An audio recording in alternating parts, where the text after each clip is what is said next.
네, 안녕하세요. 마더텅 사회문화 배주모입니다. 자, 이번에는 뭐 대중문화와 여러 대중 매체들에 대해서 한번 살펴보도록 하겠습니다.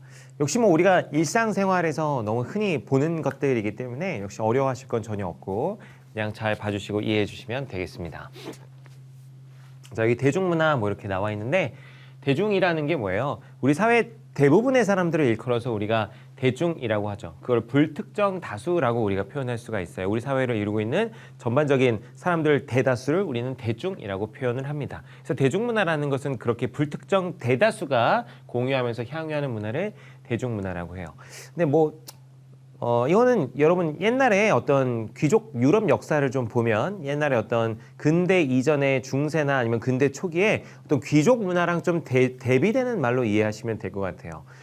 옛날에는 귀족들의 문화와 어떤 그 평민들의 문화가 완전히 달랐죠. 뭐 예를 들면 우리가 흔히 서양 음식점 가서 레스토랑 이런 데 가가지고 음식 먹으면 코스 요리 나오잖아요. 무슨 뭐 에피타이저로 뭐 나오고 식전에 화이트 와인도 먹고 막 스테이크 썰고 막 이런 식사 뭐 해보신 분도 있고 안 해보신 분도 있을 텐데 그런 문화는 그때 당시 유럽에서는 대중문화가 아니었어요. 그건 당연히 무슨 문화입니까?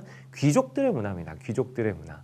그래서 귀족들이 누리는 문화와 어떤 그 서민들, 평민들이 누리는 문화가 그때는 이제 완전히 달랐던 거죠.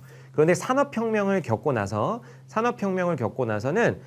대량 생산, 대량 소비 시스템이 우리 사회에 자리를 잡게 됩니다. 대량 생산, 대량 소비 시스템이 도입이 되니까 모든 생산량이 엄청나게 늘어났기 때문에 모든 사람들이 좀 비슷한 것들을 소비하는 경향이 좀 커지게 돼요.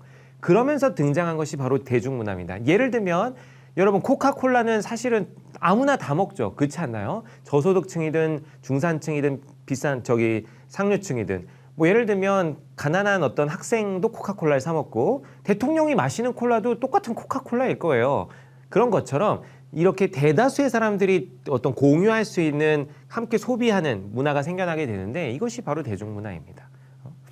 이해되죠? 어떤 그 TV에 나오는 어떤 드라마를 본다거나 뭐 어떤 되게 유명한 가수의 음악을 듣는다거나 이런 게 이제 대표적인 모두가 다 공유하는 이 불특정 다수가 공유하는 무슨 문화가 되는 겁니까? 대중문화가 되겠죠. 그래서 순기능 이 대중문화는 오락 영화로서의 기능을 제공한다. 대중화에 기여한다. 민주주의 정착에 기여한다. 뭐 이런 얘기들이 있습니다. 역기능은 이 너무 많은 사람들의 어떤 관심과 소비를 이끌어내는 이끌어내려는 성향을 가지고 있기 때문에 문화의 상업화와 획일화 우려가 있죠. 그리고 어떤 문화라는 것이 이해하기 어려운 굉장히 고차원적인 걸 접근해 들어가기가 대중문화로서는 조금 어렵기 때문에 문화의 질적 절하를 초래할 우려도 있다는 얘기가 있습니다. 그리고 이 대중문화에 대해서 지배층이 아주 강력한 권한을 행사하게 된다면 지배층이 대중조작 수단으로 악용할 수도 있습니다. 대표적인 게 바로 옛날 그 독일의 히틀러가 그랬다는 거죠. 히틀러에 부하했던 괴벨스라는 아저씨가 있습니다. 이 괴벨스가 대중선동의 전문이었어요. 그래서 히틀러 연설을 막 라디오에서 계속 틀어주고 국민들의 어떤 민족의식을 고취하는 그런 영상, 방송들을 계속 내보냄으로써 독일 민족의 어떤 의식을 끌어올리고 그 독일의 전쟁을 정당화하는 이데올로기를 전파했었죠. 이런 것처럼 대중조작 수단으로 악용될 수도 있습니다. 뿐만 아니라 우리나라도 그렇죠. 우리나라도 이제 독재자들이 지배를 할 때, 예를 들면 옛날 전두환 아저씨 같은 사람들이 대통령 할 때, 그때 무슨 정책을 폈어요? 3S 정책 이런 거 폈어요. 이거 적으실 필요는 없는데, 그래가지고 3S는 뭐냐면 대중들이 정치에 관심을 못 돌리게 다른 오락거리들을 계속 제공하는 거예요. 그래서 대표적으로 그때 이제 프로야구 이런 걸 되게 활성화시켰죠. 스포츠 같은 거 활성화시키고, 그리고 스크린, 영화 산업도 되게 활성화시키고, 그리고 하나는 이제 성 관련된 산업. 그래서 당시 이제 야한 영화 같은 것들 막 규제 풀고 야한 영화 같은 것도 엄청 만들어서 이렇게 풀었습니다. 이런 것들을 일컬어서 우리 권력자들이 대중을 현혹할 때 하는 정책으로 유명한 게 3S 정책이라고 있어요. 하여튼 이렇게 역기능을 발휘할 수도 있다라는 거.